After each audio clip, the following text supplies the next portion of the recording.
Olá a todas e a todos, eu sou o Max Sirius, sou terapeuta junguiano, magista, e esse é o canal Sirius Terapias. O material que eu usei como referência está na descrição desse vídeo. Hoje eu vou falar de Leila Ida Nerissa Batust Vadel, também conhecida como Laila. Nasceu no dia 10 de agosto de 1880 na cidade de Batust, na Nova Gales do Sul, que fica na costa leste da Austrália. Ela começou a ter lições de violino aos 7 anos e rapidamente dominou o instrumento. Ela foi pupila de Henry Stahel e começou sua carreira profissional como professor de violino nas escolas Presbyterian Ladies College, Corydon e Asham Kambala. Sua primeira apresentação foi no recital de órgão da cidade, e logo ela se tornou solista daquele grupo. Gerald Marr Thompson, o crítico e reitor de música da Universidade de Sydney, se referia a ela como possuidora de uma técnica excelente e um estilo como violinista particularmente marcado por charme e refinamento. Em 1906, ela foi contratada por Henry Hayward para os Brechtians, um grupo de instrumentalistas e vocalistas que serviam para uma orquestra de cinema para os filmes de T.J. West, na Nova Zelândia. Ela permaneceu nesse grupo até 1908, quando partiu para Londres, para estudar com o professor de violino Emile Sauret. No dia 1º de abril de 1910, Aleister Crowley admitiu Leila Waddell na Astrum Argentum. Na autobiografia de Crowley, chamada Confessions of Aleister Crowley, ele registra: em 9 de maio, uma evocação de Bartzabel, o espírito de Marte, foi executada com tanto sucesso que demanda descrição. Meus assistentes eram o comandante Martson, um dos mais altos oficiais do almirantado, e Leila Waddell, uma violinista australiana que eu tinha acabado de conhecer e instigou minha imaginação. Ela se tornou uma das figuras mais importantes na vida de Crowley. Ele se refere a ela com diversos nomes, entre eles Laila, Sacred Whore, Mother of Heaven, Sister Cybele, Scarlet Woman, Whore of Babylon e Soror Agatha. Uma semana após conhecê-la, ele escreveu o conto The Violinist, sobre uma mulher que evoca um demônio de uma das torres de vigia elementais através da sua música. Nesse conto, ele retrata Leila como feliz, honesta, sagaz e uma caçadora graciosa. Durante sua viagem de maio para Veneza, Crowley também escreveu The Household Gods, dedicado a ela. Ainda no primeiro semestre de 1910, durante uma tarde com visitas entediantes, Crowley propôs um desafio a Leila Waddell. Ele iria ler um poema e pedir a ela que tocasse uma composição que refletisse o estado de espírito do poema. O desafio se tornou um bate-volta, com Crowley vasculhando sua biblioteca e Leila seu repertório para encontrar respostas às declarações de cada um. Victor Neuburg também contribuiu com sua dança. A tarde se tornou um diálogo artístico, com observadores intrigados, entretidos e excitados. A atmosfera energizou tanto Crowley que ele produziu 2 poemas dedicados à Mother of Heaven, The Interpreter e Panto Artemis, publicados posteriormente na edição 4 do volume 1 do Equinox. Em 23 de agosto de 1910, esses experimentos artísticos de Crowley e Leila culminaram no Rito de Artemis, realizado para imprensa e público nos escritórios do Equinox em 124 Victoria Street, Londres. Com as luzes diminuídas e incenso queimando, todos em seus hobbies mágicos, o rito começou com o ritual do pentagrama de banimento e purificação do templo com água e com fogo. Com o espaço devidamente limpo e consagrado, Crowley liderou os outros em uma circunvalação ao redor do altar. Um irmão passou a taça de libações ao redor da sala, com outro recitando poesia. Após a invocação de Artemis, através do ritual maior do hexagrama, outra libação celebrou a deidade. Uma terceira libação seguiu a leitura de Songs of Orpheus, dos Argonautas, feita por Crowley. Há muita especulação sobre o conteúdo da taça de libações. Uma das participantes, Ethel Weiland, descreveu o líquido como com gosto de maçãs estragadas e que ela ficou intoxicada por uma semana. O líquido claramente possuía um ingrediente ativo, pois Victor Neuburg escreveu aos Weiland, após a sua performance, comentando estar feliz que os efeitos da droga passaram. Crowley explica que para gerar a exuberância bacante sem intoxicar os patronos com vinho, ele havia optado pelo elixir que, segundo o próprio Crowley, ele havia introduzido na Europa, o Anhelonium Lewini, ou botões de mescal, em uma infusão com ervas, frutas de sucos e álcool. A pessoa encarregada do cálice tinha instruções de pular qualquer um que apresentasse sinais de embriaguez. Naquela época, não existiam leis proibindo o uso dessa substância. Após essas preliminares, os oficiais levaram a Mother of Heaven para dentro do salão e a entronaram no assento superior. Solene e reverente, Crowley recitava o primeiro coro de Atlanta, de Swinburne, outra libação, uma invocação a Artemis e mais cerimônias seguiram. O rito reuniu imensa energia quando Crowley comandou a Neuburg a dançar a dança de Serinxipan, em honra de Nossa Senhora Artemis. Neuburg dançou com beleza e graça, até que ele colapsou de exaustão no centro da sala, ficando ali pelo restante do rito. Crowley recitou outro poema a Artemis, e após um silêncio mortífero, a Mother of Heaven pegou seu violino Guarnerius e tocou sua performance sensual, sutil e magistral. A audiência atordoada foi levada pelo êxtase. Após um longo e intenso silêncio, Crowley encerrou anunciando: "Pelo poder em mim investido, eu declaro esse templo fechado." Motivado pelo sucesso de crítica em seu rito de Artemis e com o objetivo de induzir êxtase religioso na sua forma mais sublime, Crowley propôs a realização de uma série de rituais, 7 em número. Seriam conduzidos pelo próprio Crowley e assistidos por neófitos da Astrum Argento. Apesar de Fuller e outros amigos tentarem dissuadir a besta dessa ideia, ele teimosamente alugou uma sala no Caxton Hall, em Westminster. Os rituais, um para cada planeta da astrologia tradicional, ocorreram em quartas-feiras consecutivas, de 19 de outubro a 30 de novembro de 1910. As portas eram abertas às 8h30 e devidamente trancadas às 9h, quando o rito começava. Eles duraram de 1h30 a 2h30. Participantes eram encorajados a usar cores apropriadas para a performance do dia. O ingresso para todas as apresentações custava salgadas 5 libras, cerca de $200 nos dias de hoje, e só 100 bilhetes foram disponibilizados à venda. Apesar do preço alto do ingresso, Crowley insistiu que probacionistas comparecessem em seus hobbies e auxiliassem na cerimônia. Espectadores lotaram o Caxton Hall para a estreia. O Fuller até trouxe a sua mãe.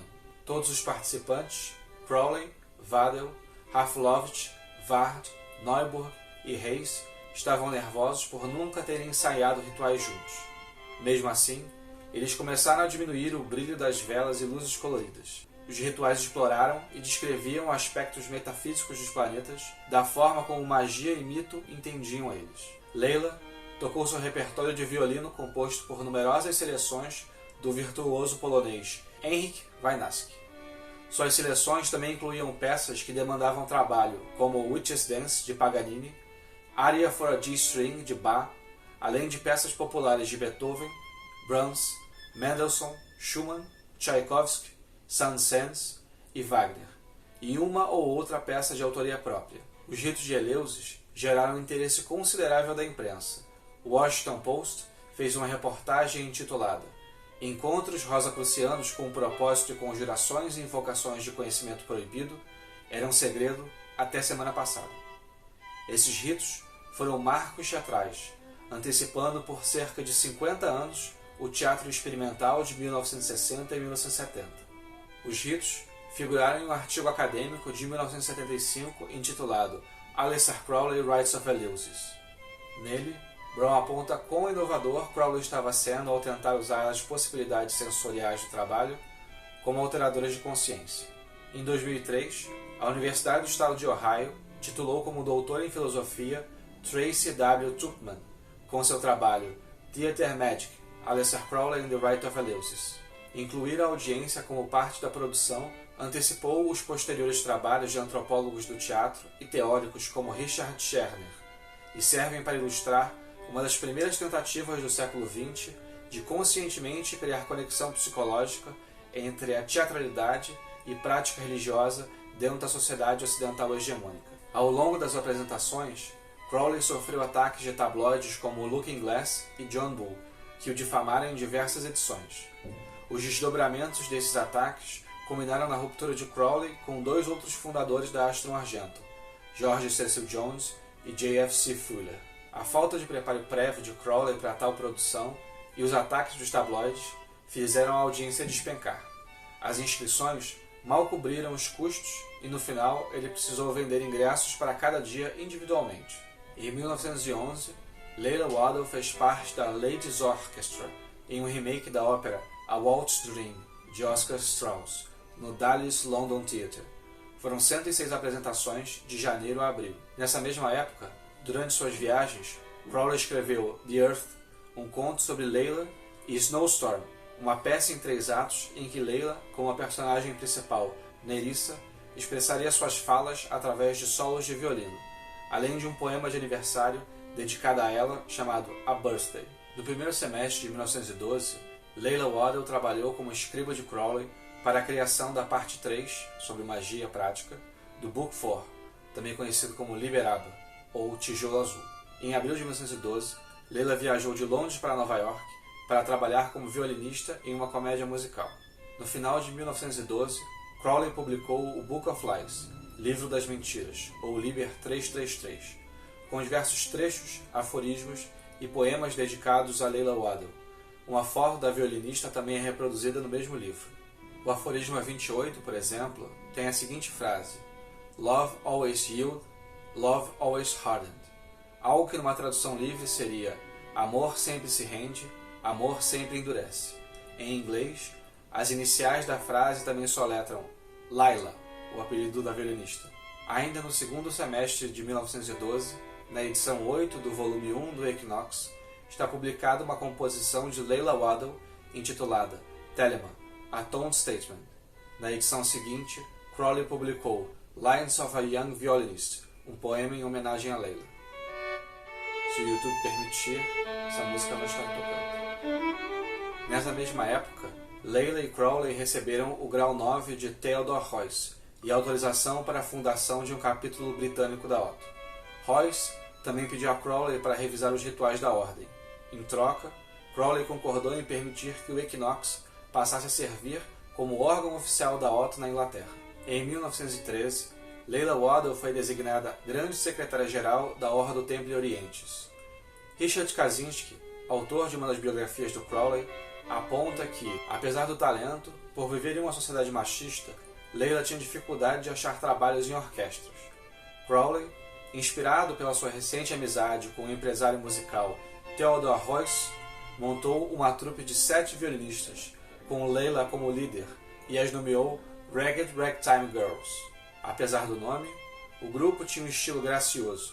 As apresentações se davam com vestes translúcidas e música etérea junto com dança. Em março, elas se apresentaram no Old Tivoli.